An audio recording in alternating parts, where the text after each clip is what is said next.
What it do, bruh? Talk of the town, Nintendo, Doc Trey, still holding it down, still make the best games, and you know this, bro. It's the truth. You don't like it, you can have that seat though. Alright, so we just got a brand new Nintendo Direct just now, and it was pretty freaking good. Now, while we didn't get a lot of the announcements that we were expecting, still, somehow, Nintendo managed to still give us a very entertaining and surprising Nintendo Direct. Also very surprising, there was no sign of the recently leaked Batman Arkham collection, but that really doesn't mean much because that same website leaked The Witcher 3 a year before it was announced. People said the same thing when that wasn't showing up, and it showed up pretty much at the Nintendo E3 Direct a few months before it was supposed to come out. So this Direct was supposed to be for the first half of 2022. So either this game's going to end up being a Twitter Direct style announcement, or the game is simply not available in the first half of the year and they decided not to announce it, or they just got pissed off because it got leaked and everybody and their mama is talking about it.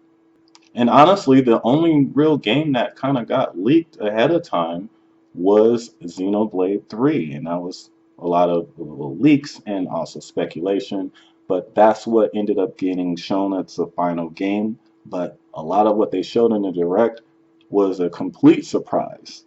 But more importantly, some things that Nintendo fans have been asking for a while, like a brand new freaking Mario Strikers. I've been asking for a sequel to this game since the Wii U, and now I finally get that. And honestly, as soon as that was announced, I was happy. This new Strikers game will allow you to play up to 8 people on the same Switch, has online multiplayer, and also it looks like they fixed one of the biggest problems that I have with Super Mario Strikers Charge on the Wii with the gold system. Because in the original game, you could be 1-1 with the person you were playing, and then at the last second they could do this power up goal, and say you screw up with your motion controls or something, they could score up to what, like 6 or 7 goals all at one time, and then it's game over. It looks like they balanced this game more to where it looks like the maximum amount of points that you can score on one goal is now 2, and that changes the game dramatically and makes it a lot more balanced.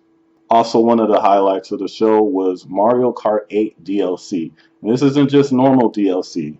The DLC is more content than the original game. We were already at 32 tracks with Mario Kart 8 Deluxe, and now they just announced that they're going to be adding 48 more tracks to Mario Kart 8.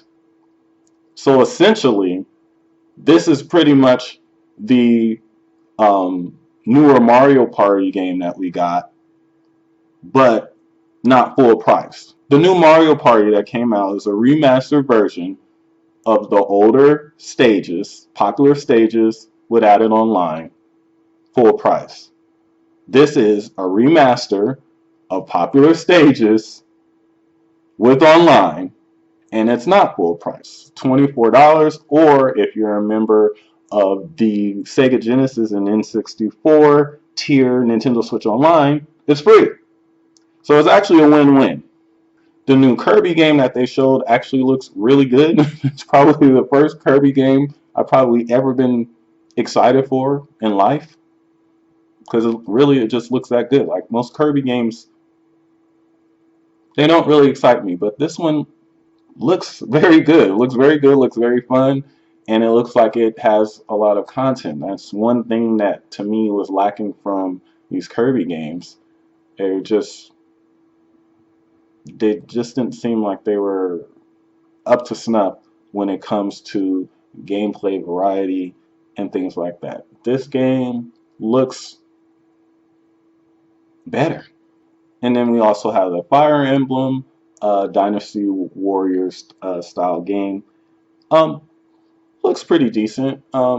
Those games can be hit or miss, but the ones that they've been coming out with lately have been actually pretty good. The Zelda ones have been good, so maybe this one will be alright as well.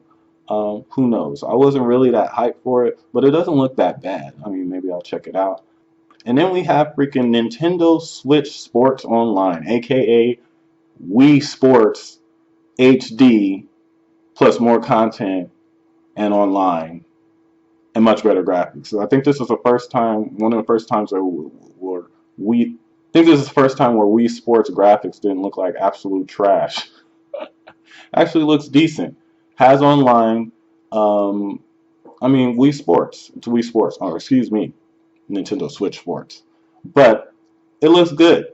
And the cool thing about this Direct is that these games, well, outside of Xenoblade 3, they all come out really soon. They come out by the end of the summer, or before the end of the summer.